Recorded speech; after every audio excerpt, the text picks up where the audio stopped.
Ian Lindsay of Lindsay and Associates has played an active role in the local community since 1979. He has been with RE/MAX, Vancouver Island's most advanced real estate business network, since 1996, marketing and selling residential, rural, strata, recreational investment, and project development real estate. You'll find true real estate professionals at ianlindsay.ca.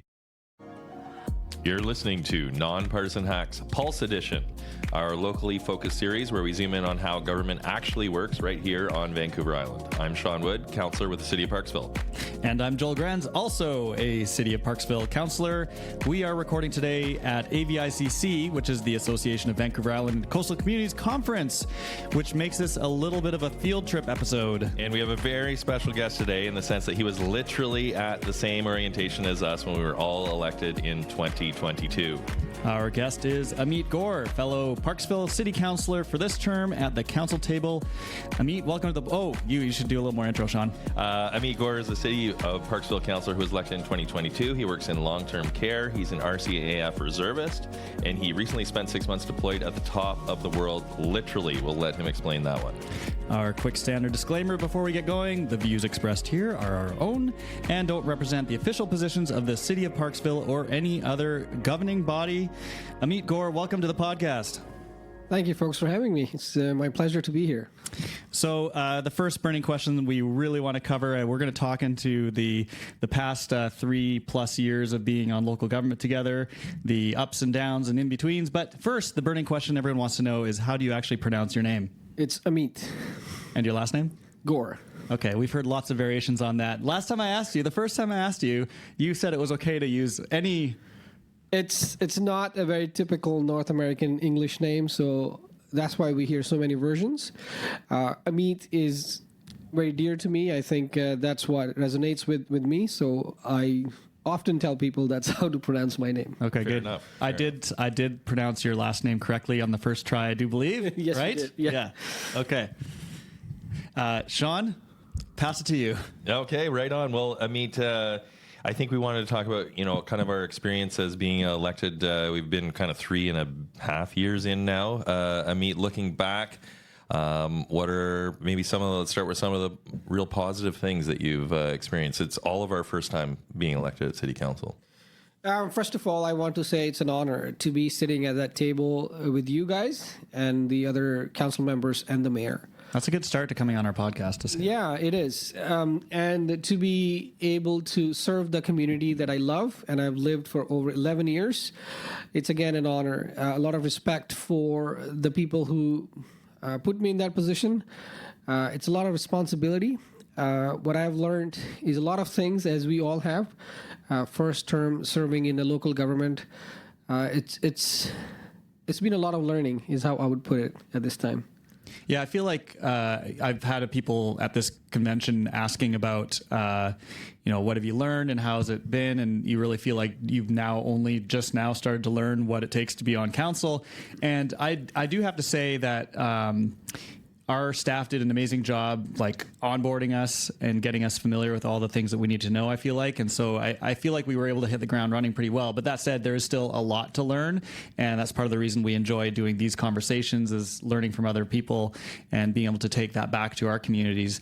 But maybe in terms of expectations going into this job, when you're thinking you're running, like, why did you decide to run, and what got you to actually put your name on the nomination papers and get those 2 signatures, and what were you expecting that it would be going in? That's a good question. I still go back and think about why I decided to run. As you two and other members of the council are aware, that I do not come from any political background. There's no official any parties that I belong to. I do not have an official mentor who kind of taught me or asked me to run. It was just the community issues that I was hearing for the last 5-6 years. I did try to reach to council at the time, but there wasn't a lot of engagement with my concerns or of the communities. Mm-hmm. But I will give kudos to Councillor Frost, Adam Frost. He decided to reach out, and he did encourage me to run for council. He mentioned that I was quite involved in the city affairs, so the best thing would be to get involved and make those decisions at that table. Oh, it's actually, so you had reached out to council on certain topics, and you didn't get any response really, other than from Councillor Frass, who is actually on council still. That's correct. Yeah, usually just maybe a one single line email saying, yes, we received it, thank you. No real effort to either address the issue or even just have a conversation with me further on the issue. So yeah, that was a bit disheartening at the time. But again, Adam Frass was the one who reached out and encouraged me to run for council. And Amit was going to a lot of the meetings before he was elected too. That's I correct. remember seeing him in there too. And would ask questions because there was a question period, I believe, back then. There used to be. Yeah, there used to be. Yeah, before the start of the meeting, there used to be. Yeah. Okay. So then you were thinking of maybe it was Adam that encouraged you to run, then put your name on the ballot. Like you weren't thinking of this otherwise. This wasn't That's like correct. Yeah, I never even no. Politics was way far in my things to do or even aspire to be a politician. It wasn't something I was planning on, but just came. It came to that, and I'm happy I did that.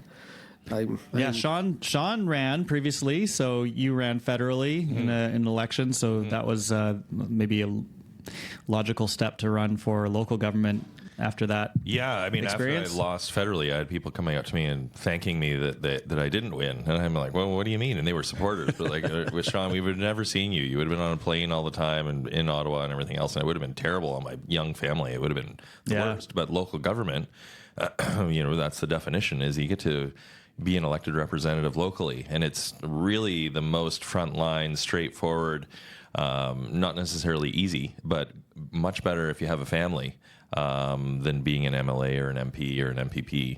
And so it's been a great fit. I remember chatting with Amit quite a bit before the election, and we kind of were encouraging each other. We paying attention enough to local government. Might as well put our names forward. So yeah, Amit knocked on a lot of doors, probably the most doors of any of us. And I think he keeps his ear to the ground in the community as well. And so definitely want to mention that and thank Amit for that. Yeah. Yeah, for sure. Yeah, thank you. Maybe at this time you can mention why you decided to run, Joel.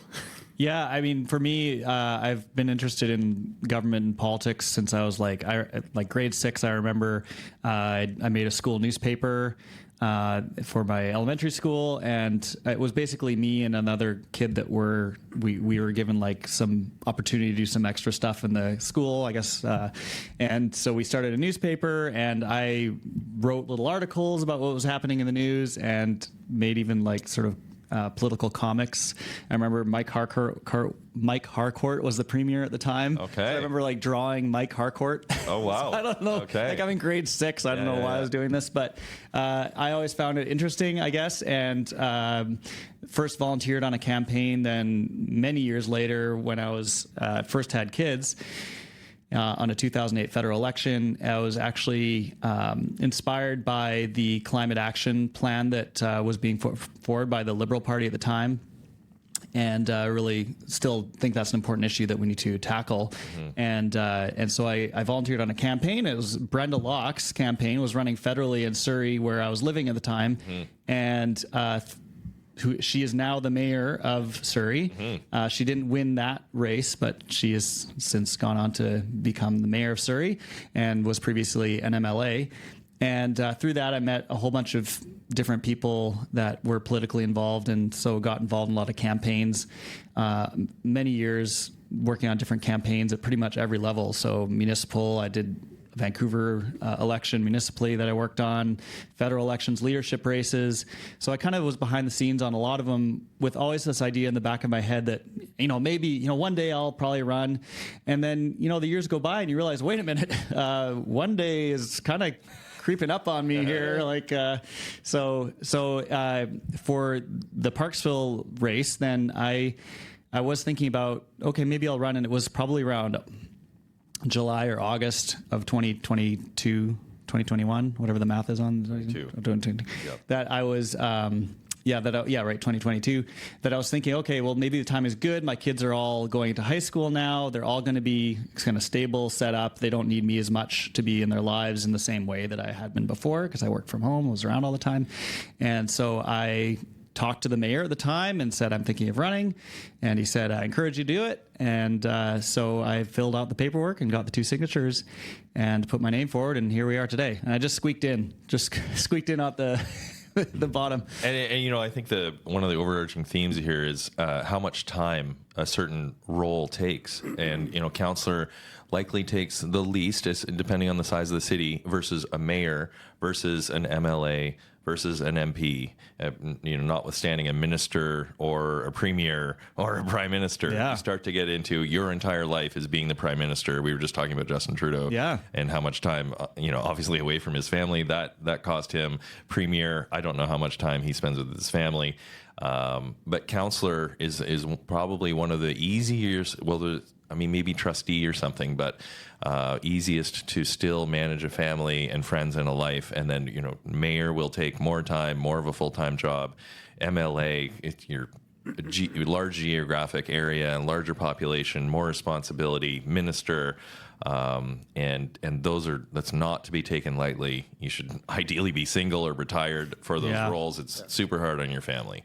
Yeah, like Amit, you still have a job. I still have a work that I do. I have like a day job as well, and you work conveniently right next door to City Hall, so that's handy. That's right. Mm-hmm. And what do you take from sort of because I think, like, to your point, Sean, is not only do you have some more bandwidth being on council than you would in some other elected role, but I think you also have a more opportunity to kind of keep in touch and keep your connection to the community than you would if you're always off in Ottawa or, the premier. You kind of maybe lose a little bit of the connection and it's a little more of a challenge to keep that connection, but it feels like you do keep a connection really well with the community and are in regular conversation with a lot of people out there and try to keep a sense of what the community is feeling on certain issues. How do you go about that? And does your job relate to that as well a bit? Because you work at the...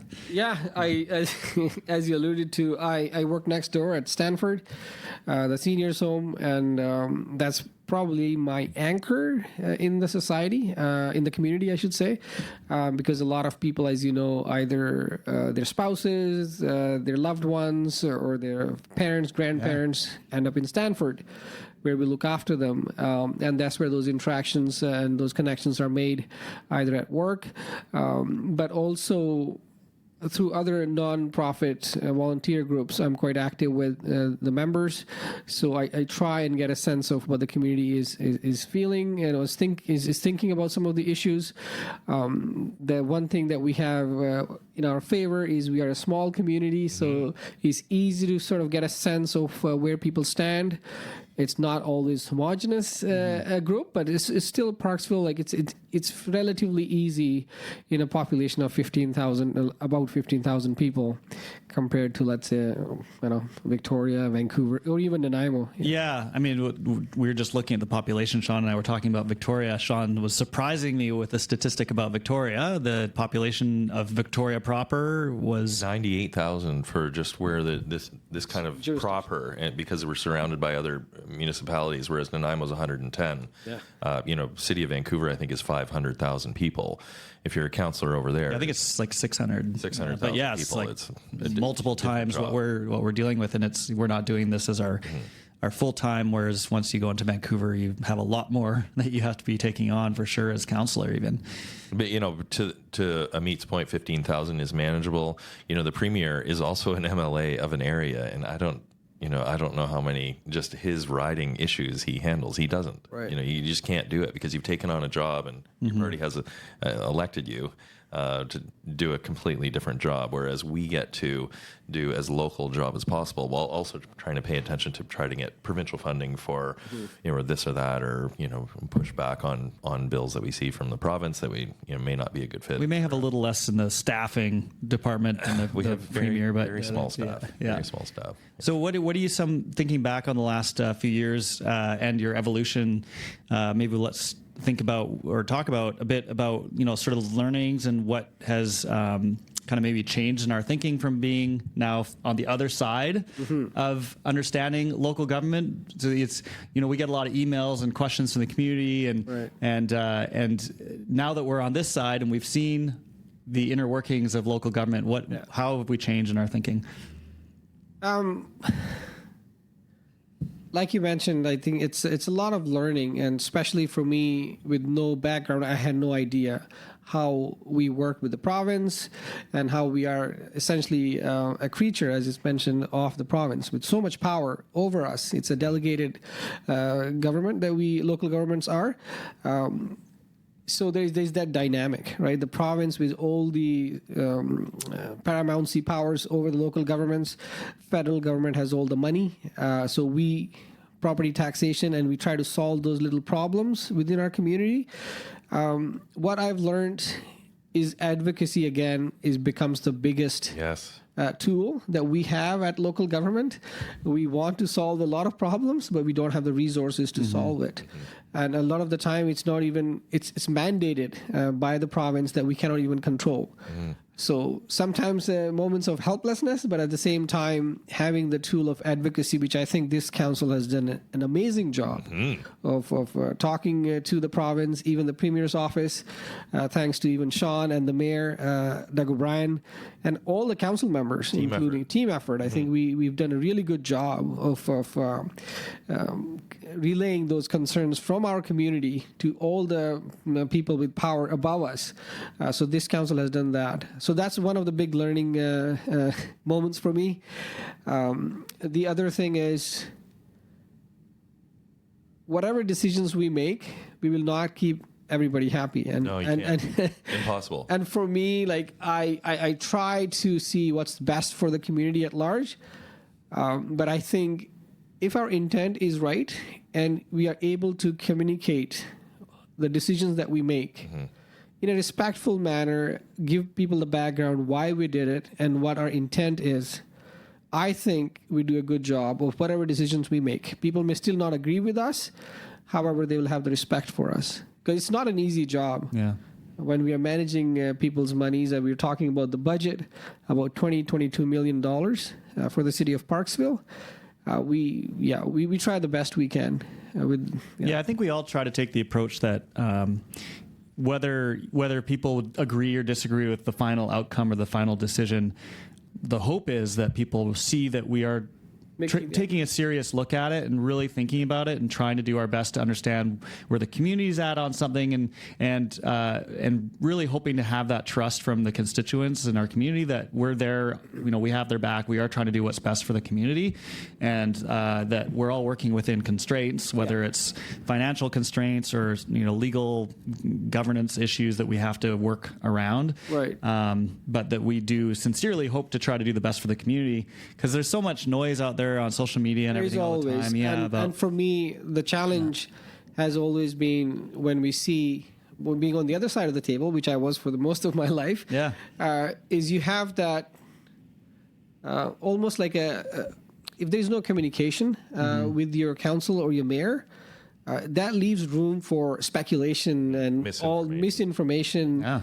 Even people think somehow council members are influenced by developers or there's some other influence on them. Some shadowy figure in the background that's and because there's a process, we are legislated to follow the processes, and we have to just to be fair to everybody and not have lawsuits against the city. We have to follow those. So sometimes I think our role has to go beyond what we just do at the table, is to make sure we inform the public of the part of the job. Yeah. And that's actually probably, I'd say, maybe one of the more challenging pieces of the job, because we do spend a lot of time reading up on the things and all the work that goes into going to the meetings and thinking through the decisions that we're making. But then to have to get that out, it's hard to get it out to the public and fight maybe some of the misinformation that's getting spread very easily and quickly, and it's a lot more entertaining than the boring things that were, bylaw restricts certain garbage, and these things are restricted by the federal government has this and provincial government has that. And it's like, people, I just don't want the thing to be the way it is. So it is a challenge to communicate that to the public, and it's something that, I think is always a work in progress. Well, also, Also, people can watch our meetings. They're on YouTube. Yes. Mayor Swain, I always remember him saying this. He gets asked about a certain topic, someone catches him off the street. In the Mayor of Lanceville, by the way, yeah. He's like, well, have you watched the meeting yet? Well, no. Well, okay. I mean, I can go over all of the conversation that council had and all of the facts and staff reports, or you can go watch the meeting and then come back to me and you can say, yes, I watched the meeting. And then we can have that conversation because the information is out there. You have to work a little bit and show that you're interested and hear the conversation at the open meeting at the table. It isn't always exciting. It's less exciting than this podcast, which isn't maybe that exciting. But if you really care about the issue, then you'll hear what the conversation was of the differing opinions and why we came to a decision that we came to. And a lot of people don't want to spend the time doing that. Yeah. And so then they just at the council table, we have to have the opinion after reading up on all that sort of thing. Then we have our opinion, and I think it's good for hopefully all of us are doing that on a number of issues that we're having opinions on. Yeah, no, this is absolutely right, and I think there's a lot of scapegoating that we see because I think community members sometimes feel they're helpless because we are elected to make decisions on their behalf when they don't have the full picture, like you guys mentioned about the reports and everything and the legislative requirements. Then I think it's easy to point fingers. You guys did this, you guys did that, or something's going on that we are not aware of. I think at this time, I also want to point out to the pins that you both are wearing. Maybe you can speak to that a little bit. I think it kind of weaves into the respectful workplace that elected officials deserve. Well, I couldn't help but notice that you're not wearing it. Yeah, no, exactly. This is just, I do believe in a respectful workplace for everybody. Yeah. He's just teasing you. I mean, of course, our entire term has been relatively respectful. We're wearing the electrespect.ca. We're wearing the pins. We just did a podcast on this topic, so you can check out our other episode. But having respectful conversation at the table, even if you disagree on a subject, you can disagree without being disagreeable. Be tough on policy and easy on people. There's a couple of terms that you'll get to better decisions, and we see other councils, we see, provincially, federally, we see a lot of mudslinging and often disrespectful conduct that doesn't really help get to a good decision. And I think our council has been pretty good. Yeah, and that's to your point on the YouTube videos. People can watch our council meetings on YouTube, but they don't get a lot of views. In part because they're probably not that exciting. They're definitely not. Good governance is not good exciting. Good governance is boring. That's if you're watching episode something 1. exciting, it may not be good governance, actually. Yeah, so that's always the challenge, is trying to make sure that people are aware and hopefully we can get things across to folks that we are doing the work for them and keep people alongside with what we're doing. Is there any decision or particular thing that we've done, we've all done together on council over the past years that stand out as something that you're proud of or that you'd like to highlight, or that maybe is a nice change, or something come to mind? Well, I don't know if there's one particular decision, but I think there are numerous that this council has done. I think starting with the mayor, with his advocacy on the short-term rental exemption for the resort way, Councillor Wood with his advocacy for the firefighter tax credit. Those were really amazing things that I'm proud to get behind, and we achieved the results that benefit our community directly. I have, as you know, been very vocal about environmental issues, ecological sensitive developments, and again, I'm very thankful that there was support on this council for resolutions that we brought to AVICC and UBCM to further those causes all the way up to the federal government, being part of the 30 by 30 conservation targets, and for our community to be part of that as a liaison to Accessibility Oceanside Access Association. I think it was amazing to see the Moby mats being installed at our beach, our world famous beach, and now everybody can use those. Those are mats that allow people to get access to the beach, right to the water. Making the beach more accessible. I think it's been a lot of learning and putting community first in all the decisions. it's really difficult to point anyone, but I think every decision that I've made, I've in my heart and in my energy, I've always put Parksville first. That's how I've always voted, and that's what I've advocated for at the council. And even those, even short-term rentals and volunteer first responder tax credit, so much of those are about relationship building, and our MLAs helped. Often MPs build relationships with them, no matter what the party. Get to know people down here in Victoria. That helps. Ottawa helps. And again, this is called nonpartisan hacks. So, if you have party leanings and you don't talk to other people from another party who are elected, that can be an issue. So, try just to build relationships with everyone, with fellow councillors, with mayors, even if you disagree on some things. And especially, short-term rentals was a team effort. Joel was involved quite a bit with that.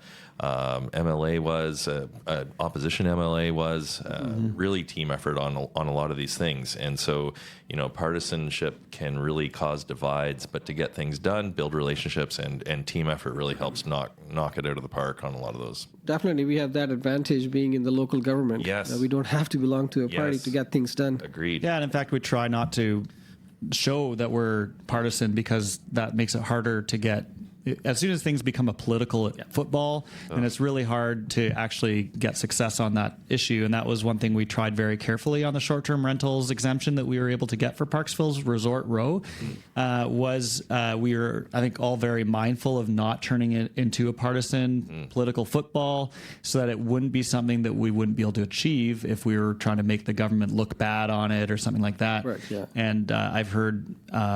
That we were successful in getting that exemption where other communities didn't, and maybe because they're a little bit nervous about going up against the government.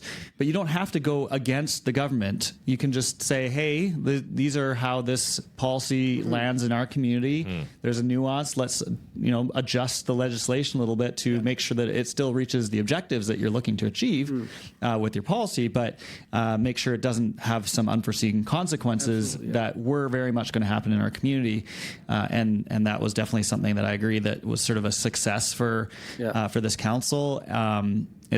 But we have a lot of things I think that we've been able to do because we've had also, I think, a good mixture of perspectives and voices on the council. Right. I was actually kind of surprised, and people are surprised too when I talk to them from other communities about even just the different ages of people on our council. Yeah.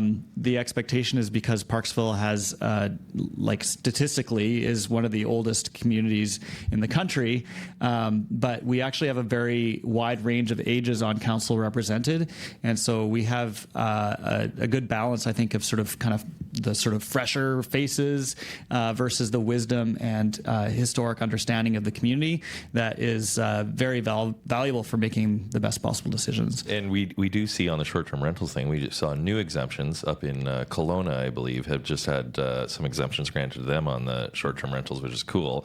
And also this conversation reminded me of, when you're going to elect someone, and Joel, you and I have spoken to it on a different podcast, that a candidate, whether mayoral or councillor candidate, may have their platform, but also you don't know what is coming on the upcoming term. We didn't know short-term rentals are coming. That was not something we were putting on our little bracket cards. Yeah, so actually what you want for a mayor or councillor candidate is people who seem reasonable and rational and easy to work with, because you don't know what's coming that next term. Yeah, and have good principles. Are honest and are going to do the work. There could be tariffs coming, or who knows what could be coming. And so whoever's at that table might say they're going to do something for that next term, but what comes that term could be something completely different. So you really want to trust those people have some experience, and that they'll be able to, be trustworthy and make some good decisions and have different perspectives at the table. Yeah. Is there anything that you're thinking of, Amit, or open this up? Anything that we want to accomplish before the term is up? Like the time is starting to tick down.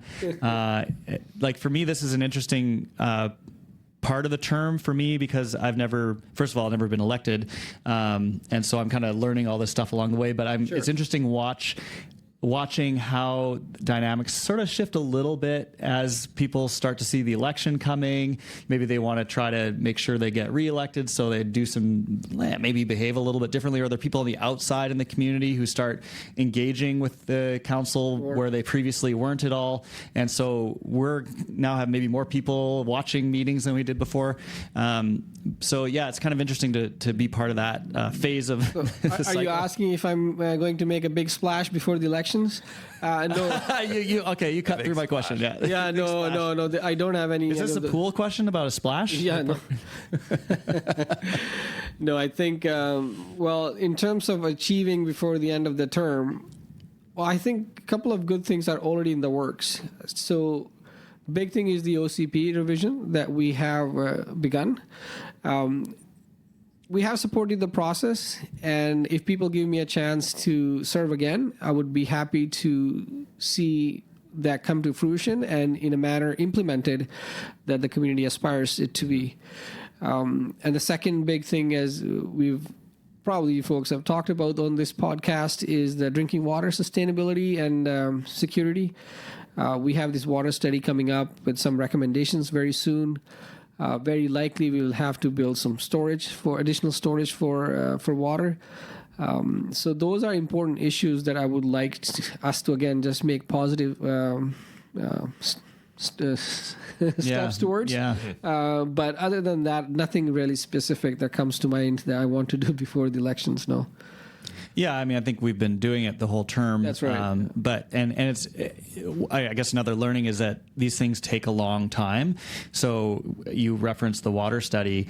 That was one of our strategic priorities that we set out at the very beginning of the term, which now feels like a long time ago for us and maybe for the community as well. Where's the water study? Where's the thing? But councils, municipalities do think very long term. We have to plan for the future. And so they go much further than the cycle of each of our terms. And I am excited, though, that will happen. The water study will come out completely before the end of our term, so we can at least have a clear picture on that before we go into the next election, into the future of what we need to do. And the OCP will come after our term, but we've set the groundwork in place for that. And the new council will be able to take that on with the community. And so that was another kind of big item on our strategic plan that we can put a check mark on. Yeah. Phase 2 will be influencing the OCP. We made sure that was going to be mentioned. Yeah. Our strategic plan set out a series of dominoes that one happens, then the next happens, and the next happens, which is a logical sequence, but it does take a while to get through all those different stages, and they are happening, and all along the way, there are checkpoints along the way to move things in the right direction. So maybe we'll wrap it up with if you have any advice to anyone thinking of running for local government or anything that you'd want people to know. I think I'm too young in this profession to be giving out advice, but it's definitely more work than you think if you want to do a good job, not just the bare minimum of attending every 2 months a meeting to keep your seat. Twice a month, yeah. Yeah, so more than that, I think the community that puts the trust in you, puts you in that seat, they deserve that you do a good job, you work hard, and you represent their voices at that table. And that takes work. So make sure you're prepared to work. Even though the remuneration may not be what you expect, it's just only $2,000 a month. It's not a surprise.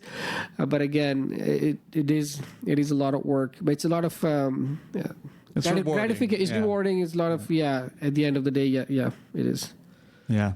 Well, hey, really appreciate having this conversation. And it's been great working with you on council. Appreciate the work you do. And I do, you do take the job very seriously and you do the work, and that's important. And coming to the table with having the background and thinking and doing conversations with folks in the community is so important to making the right decisions.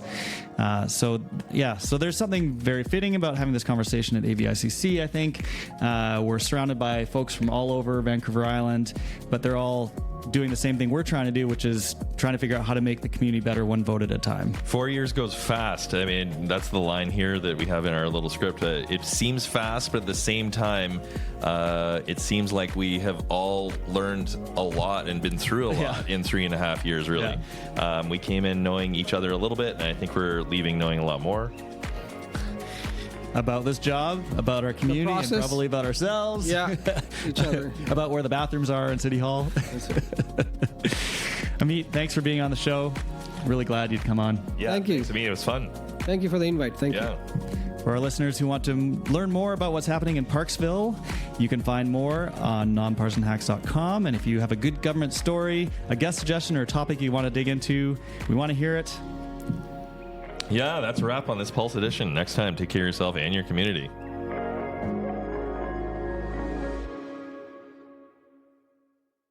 Ian Lindsay of Lindsay and Associates has played an active role in the local community since 1979. He has been with RE/MAX, Vancouver Island's most advanced real estate business network, since 1996, marketing and selling residential, rural, strata, recreational, investment, and project development real estate. You'll find true real estate professionals at ianlindsay.ca